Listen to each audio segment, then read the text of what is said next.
Όργανα, τα παραδοσιακά μουσικά όργανα. Το θυμάστε, παιδιά. Και είχαμε το κάτω, τα είδαμε σε βιντεοπροβολή, είδαμε κάποια πράγματα.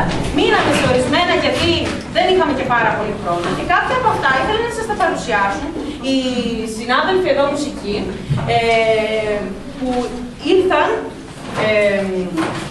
με χαρά να κάνουν αυτό το πράγμα και χαιρόμαστε πάρα πολύ που τους έχουμε κοντά μας. Είναι ο κύριος Αντώνης Ματσάκης και είναι και ο κύριος Νίκος Μαρεντάκης, που είναι και πατέρας 2 παιδιών εδώ στο σχολείο. Και χαιρόμαστε πάρα πολύ που τους έχουμε κοντά μας. Στο πλαίσιο λοιπόν του μαθήματος της οργανογνωσίας την Τρίτη και την Τετάρτη, και κυρίως σε αυτούς απευθύνομαι, αλλά και στους υπόλοιπους μαθητές που υποτίθεται ότι έπρεπε να τα έχουν διδαχθεί από πέρυσι ή θα τα διδαχθούν αργότερα ξανά στο γυμνάσιο, παρουσιάζουμε εδώ ζωντανά ορισμένα μουσικά όργανα. Επίσης όμως, δεύτερο πράγμα που θέλω να σας πω. Με τη Δευτέρα Δημοτικού κάνουμε ένα πρόγραμμα αυτή τη στιγμή που τρέχει για τα τραγούδια του αγροτικού κύκλου του χρόνου. Δηλαδή, τραγούδια για την καλλιέργεια των φυτών και τραγούδια για τα ζώα, τα πρόβατα που έχει ο καθένας στο αγρόκτημά του ή στη βοσκή του. Και στο πλαίσιο επίσης αυτού του προγράμματος θα πούμε 2 τραγουδάκια. Το ένα θα το πείτε μαζί με τους μουσικούς που έχουμε καλέσει, απροβάριστα, σαν φιλική συμμετοχή δική μας ή φιλική συμμετοχή αμφότερων. Και επίσης θα μας πει και ο κύριος Αντώνης ένα τραγούδι που το λέμε ριζίτικο, που είναι από αυτά τα παλιά τραγούδια που ακούγονται συχνά σε γάμους, αλλά όχι από τα μουσικά όργανα τόσο πολύ, από την ορχήστρα, κυρίως σε παρέες που σνίβουν και πάνω στην ωραία σύγκριση λεφάντωση, δηλαδή και ένα τραγούδι της τάβλας που λέμε, ριζίτικο, αργό, αλλά πολύ δυνατό και πάντα σχολιάζει ένα αντικείμενο. Σε αυτή την περίπτωση το αντικείμενο που σχολιάζει είναι οι κουρές. Οι κουρές των προβάτων. Εντάξει, θα αφήσω λοιπόν εγώ τώρα τα λόγια τα πολλά, θα αφήσω τους μουσικούς να μας δείξουν αυτά που έχουν να μας δείξουν και ευχαριστούμε πάρα πολύ και πάλι.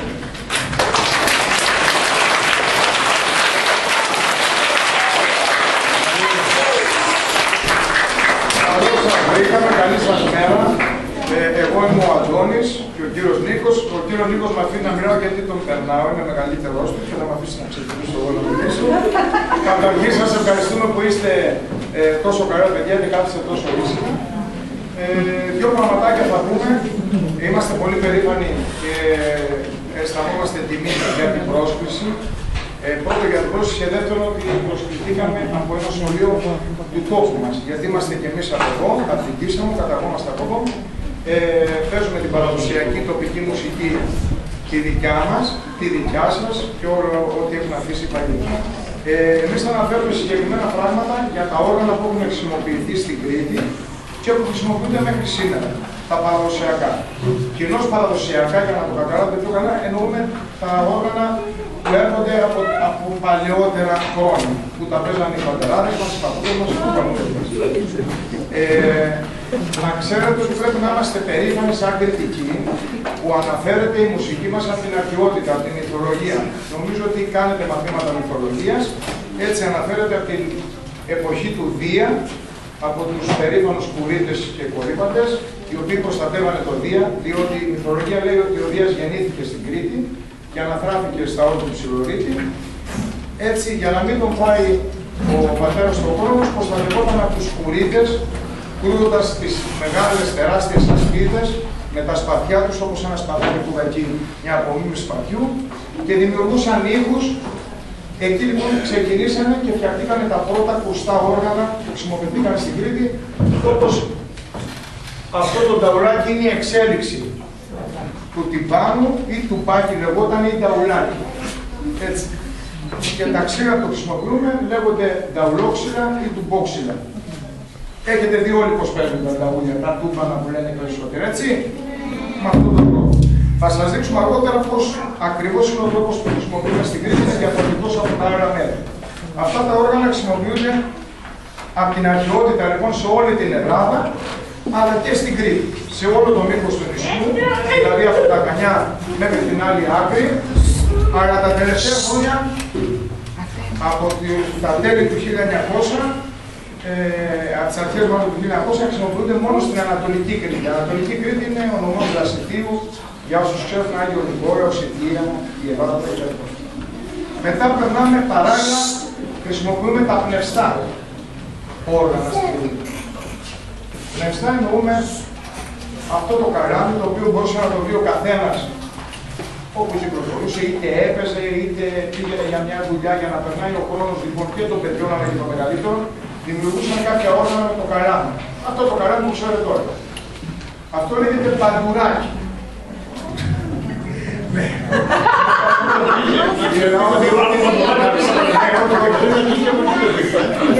Απλά το αναφέρω διότι υπάρχουν πολλά επίθετα στα μέρη μας που είναι από παρακούτε παρονόμια, δηλαδή κάποιος πρόμονος όπως έχουμε στην περιοχή μας παντουράκηδες, με το επίθετο παντουράκηδες, ίσως έφτιαχνε ή έπαιζε αυτό το παντουράκι. Μετά έχουμε το Τιαπόλι, το οποίο είναι κάτι σαν φλογέρα που ξέρετε περισσότεροι. Εδώ στην περιοχή μας το λέμε Τιαπόλι τεπίτα. Όσο πάμε προς ανατολικά το λέμε Τιαπόλι ίσχυρο κάγκελο. Έτσι, επειδή ο τρόπος που παίζεται είναι σαν να σφυράμε μέσα στο καλάμι. Οι τρύπες που έχουμε στην Κρήτη είναι συγκεκριμένες. Είναι εξάτρικο και μία τρύπα πίσω. Εάν δεν την κλείνουμε την τρύπα σωστά, δεν ακούγεται το ήχος όπως πρέπει και δεν βγαίνει. Τα δύο όργανα παίζονται με διαφορετικό τρόπο. Στο παντούρα αφήνουμε την οπή για να βγει ο ήχος, ενώ στο Τιαπόλι κλείνουμε την οπή, την τρύπα δηλαδή που έχει σχηματιστεί, για να δημιουργηθεί ο ήχος.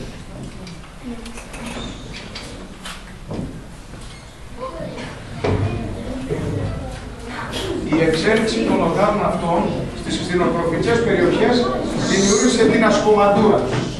Το όνομά του παίρνει από τα δύο μαντουράκια, δηλαδή δύο ίδια τέτοια καλάμια, όπως τα βλέπετε, βάζουμε δύο. Και από τον ασκό, το οποίο κρατάει τον αέρα, ώστε να μην σταματάει η οργανοπαίχτης και είναι διαρκής η ώρα που παίζει. Γι' αυτό δημιουργήσαν αυτό το όργανο. Όπως η αγώνα και όπως είναι από τη ζωή. Είναι από ρήφη, δηλαδή από κατσικάκι, συγκεκριμένων καιρών. Γίνεται μια επεξεργασία. Εδώ στην Κρήτη του βάζουμε αλάτι, δηλαδή με το που σπάξουμε το ρεβάκι μας, το κατσικάκι, του βάζουμε αλάτι, το αφήνουμε κάποιο διάστημα ώστε να φύγουν το αλάτι και να βγάζει τα υγρά από την προβιά, έτσι, από τον ασκό. Με μια επεξεργασία λοιπόν ή με στάχτη, παλιά το ξεπλέναν, το καθαρίζανε, φράζουν λοιπόν τα δύο πίσω πόδια και το λαιμό μπροστά, κρατάνε με τα δύο μπροστινά ποδαράκια, τοποθετούν τον άσκαυρο, τον αρχαίο άσκαυρο και το φυσικτήρι και δημιουργείται αυτό το όμορφο όργανο. Η εξέλιξη λοιπόν των πνευστών. Όσο περνάνε τα χρόνια και οι ανάγκες μεγαλώνουν, δηλαδή θέλουμε να ακούμε περισσότερους ήχους και περισσότερα όργανα και πιο τέλεια, δημιουργήσανε τα έμφωτα όργανα. Τα έμφωτα όργανα είναι το βιολί, όπως βλέπετε, έτσι. Η λύρα που χρησιμοποιείται στην Κρήτη και έχει πάρει τη συγκεκριμένη μορφή στο νησί μας. Το μαντολίνο, που είναι πανομοιότυπο με το βιολί, απλά το ένα χρησιμοποιείται με δοξάρι, θα το δείξουμε μετά και το άλλο με πένα. Το λαούτο που παίζει ο κύριος Νίκος και το μπουλγαρί, που ίσως είναι από τα αρχαιότερα στην πατρίδα μας, γιατί είναι εξέλιξη του αρχαίου ταμπουρά, που παίζανε οι αρχαίοι. Όπως τα ξέρετε, ο πιο γνωστός είναι ο πλακηγός Μακρυγιάννης, έτσι, που συμμετείχε στην Επανάσταση του 1821 και έπαιζε το ταμπουρά. Η εξέλιξή του είναι το μπουλγαρί που χρησιμοποιείται στην Κρήτη. Τώρα, να δούμε περισσότερα, απλά να κάνουμε έτσι, να κάνουμε κάποιους ήχους με τα όργανα, να δούμε τα παιδιά καλύτερα να παίξουμε.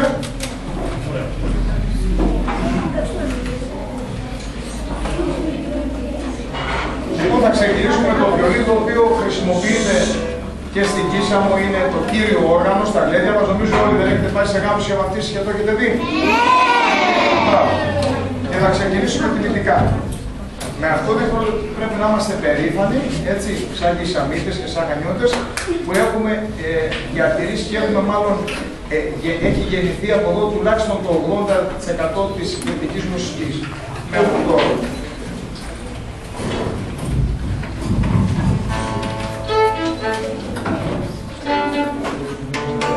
Βλέπετε τώρα, παιδιά, οι δύο μουσικοί για να κάτσουν να παίξουν μαζί πρέπει να συντονίζονται. Πρέπει οι ήχοι τους να είναι ίδιοι.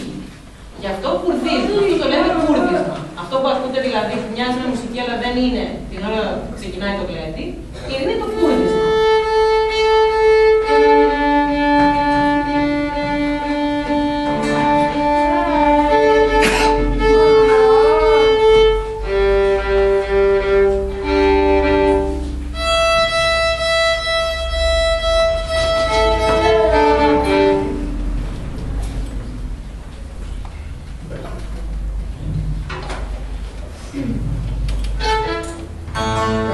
Αυτό που θα σας παίξουμε είναι σιρτό.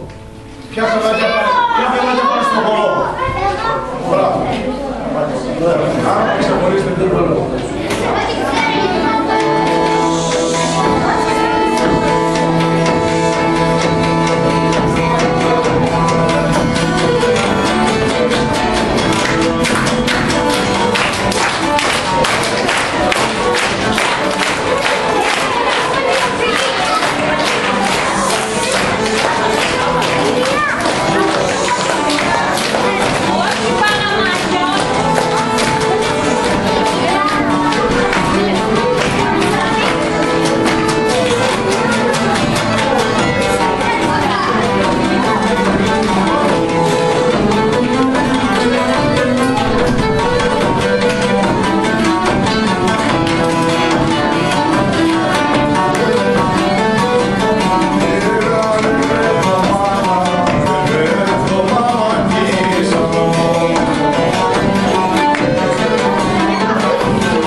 Έτσι, πάντα στην αριστερή πλευρά κάθεται το λαό που είναι ο κύριος Νίκος και παίζουμε και τα δύο όργανα solo.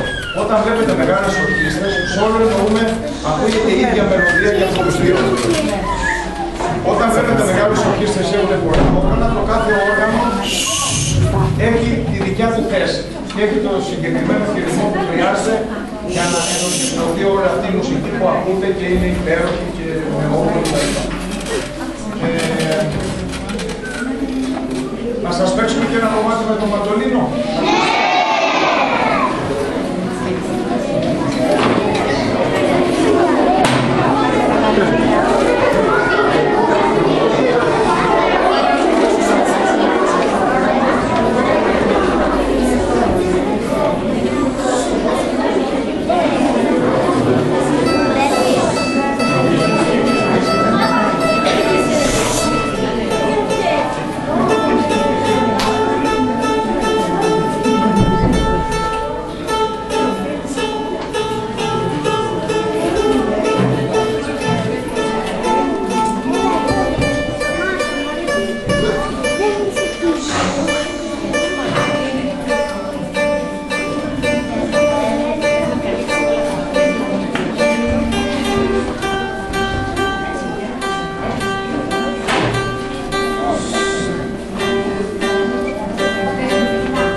κάπως και λειτουργεί σαν ηχείο για να βγαίνει ο ήχος πιο δυνατός.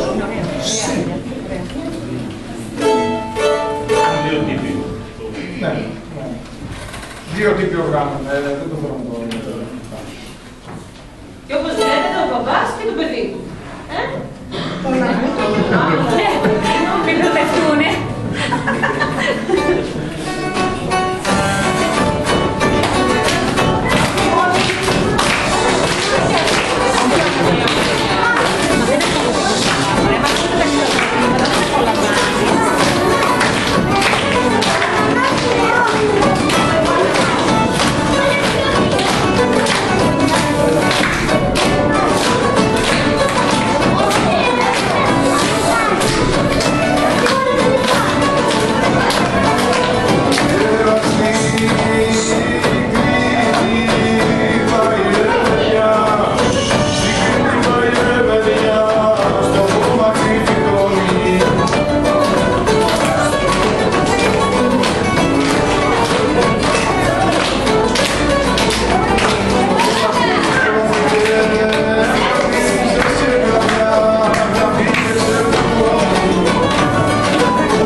Χρησιμοποιείται γιατί το χρησιμοποιούσαν πάρα πολύ στις αγροτικές περιοχές.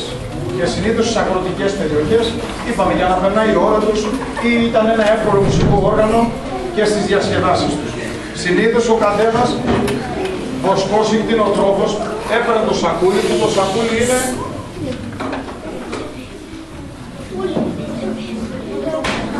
σακούλι είναι αυτό. Στις υπόλοιπες περιοχές λέγεται βούρια. Έτσι. Ή τα γάρι το χρησιμοποιούμε στην υπόλοιπη Ελλάδα.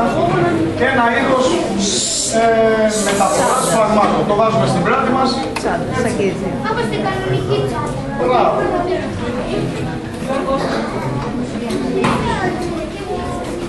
Στέφανε.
Μαγκούρα, που είναι από τα πιο πλούσια όργανα.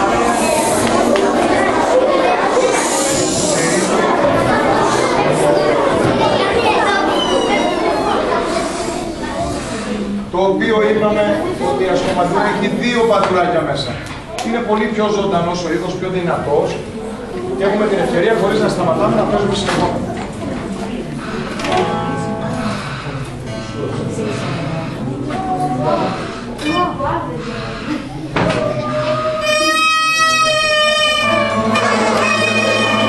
Τι κάνει έτσι?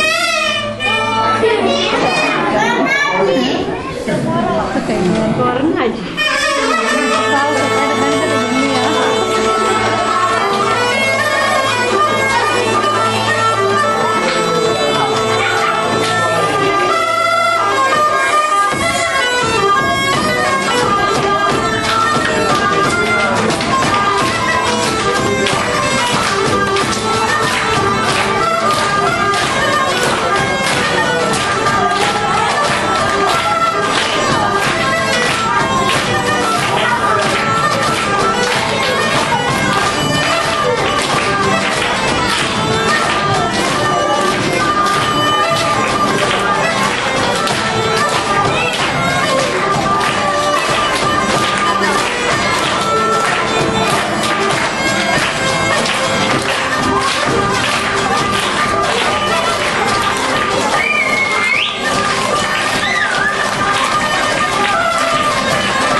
Έχει βέβαια 3 χορδές αντί για 4. Έχει και πολλές διαφορές. Έχει 3 χορδές αντί για 4 που έχει το βιολί. Έχει... βοήθεια. Τη χορδή δεν την πατάμε εδώ πέρα όπως το βιολί. Την αγγίζουμε με τον ήχο από το πλάι. Στα τριτάκια και τα τεταρτάκια τις έχουμε πει αυτές τις λεπτομέρειες. Ακούστε λίγο την κυρία σας. Και επίσης, ο ήχος είναι που διαφέρει. Είναι διαφορετικός, είναι πιο άγριος, πιο θαμπός, πιο πρωτόγονος, πιο κριτικός. Ή, τέλος πάντων, δεν θέλω να βγω σε αυτή τη συζήτηση, αλλά, εν πάση περιπτώσει, το βιολί είναι ένα μουσικό όργανο που χρησιμοποιείται πολύ στην Ευρώπη. Όμως στην Κρήτη, η λύρα είναι αυτό που την κάνει, είναι το μουσικό της όργανο το κατεξοχήν. Δεν υπάρχει κάπου αλλού με τόσα χαρακτηριστικά. Όμως είναι εξίσου σημαντικά και μουσικός παράδοση. Έτσι.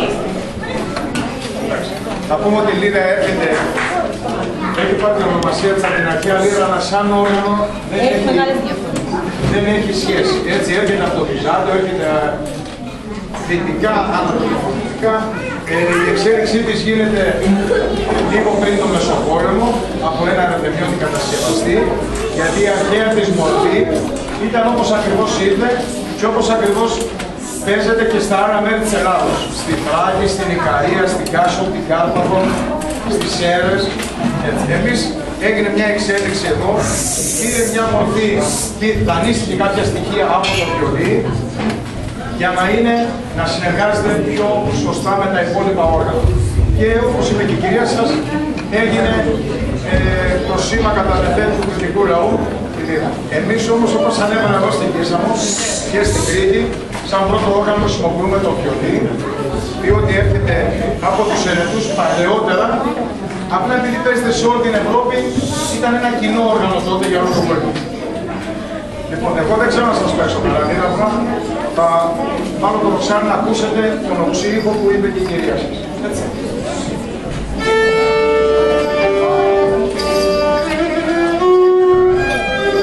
Και όπως σας είπα, σπρώχνουμε με τα νύχια μας για να βγάλουμε στον ήχο που θέλουμε.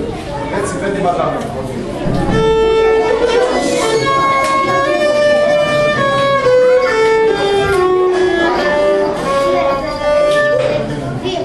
Ωραία. Πάμε στο δοξάρι, τι είναι αυτά τα νύχια. Ναι, ξεχάσαμε να πούμε για τα γερακοκούδουνα. Αυτά τα κουδουνάκια που βγάζουν τον ήχο χρησιμοποιούνταν παλιά σαν συνοδεία.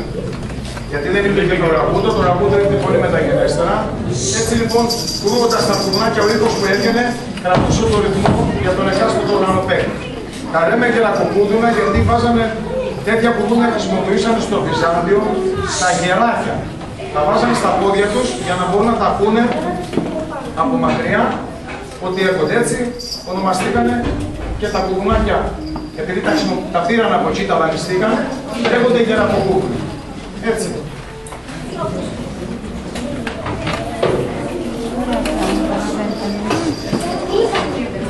Να πούμε και δύο λόγια για το λαούτο, επειδή το βλέπουμε στο δευτικό.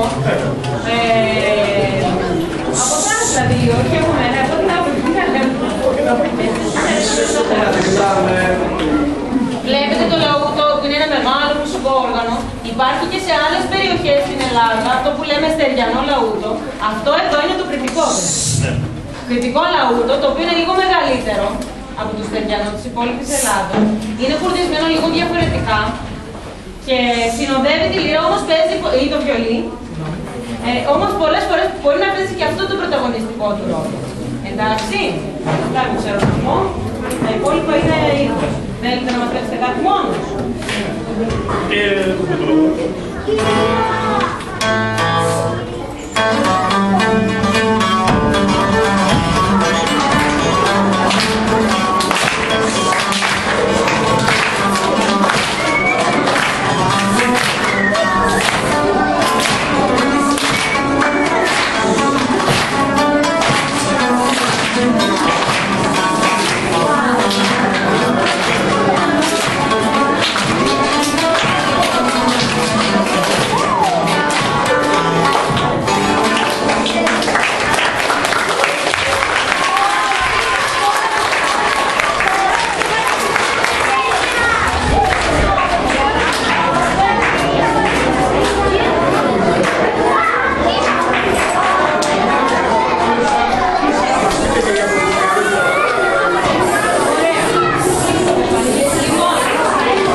Όμως αυτό που έχουμε να πούμε πολύ σημαντικό είναι ότι τα κριτικά παίζονταν μέχρι πριν 60 χρόνια περίπου συστηματικά στις πόλεις κυρίως, στα Χανιά και στο Ρέθυμνο.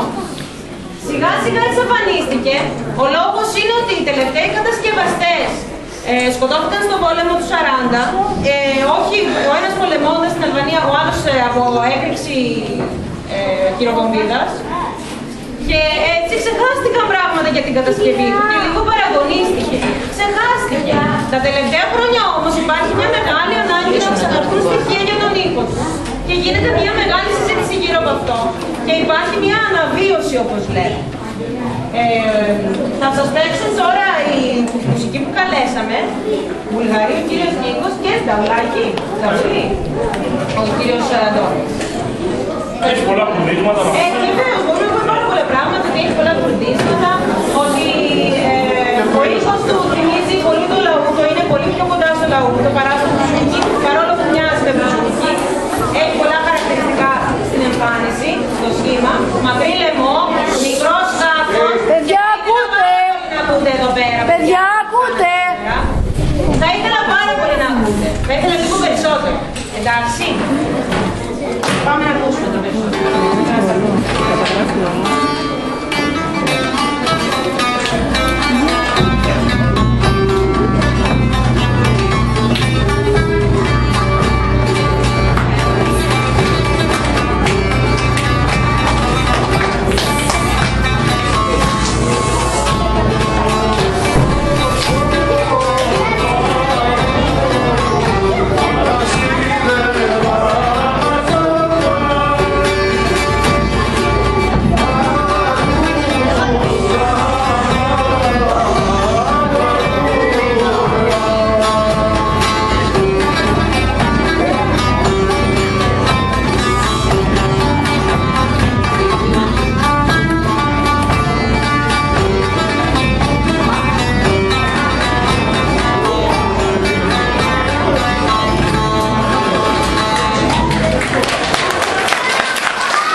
Είναι μουσική που πεζόταν σε χώρους κλειστούς, όχι σε πανηγύρια ανοιχτά, τραγούδια που δεν χορεύονταν, ούτε χορεύονται ακόμα, αλλά εκφράζουν τον πόνο και τον καημό κάποιου ανθρώπου και δεν είναι για χορό.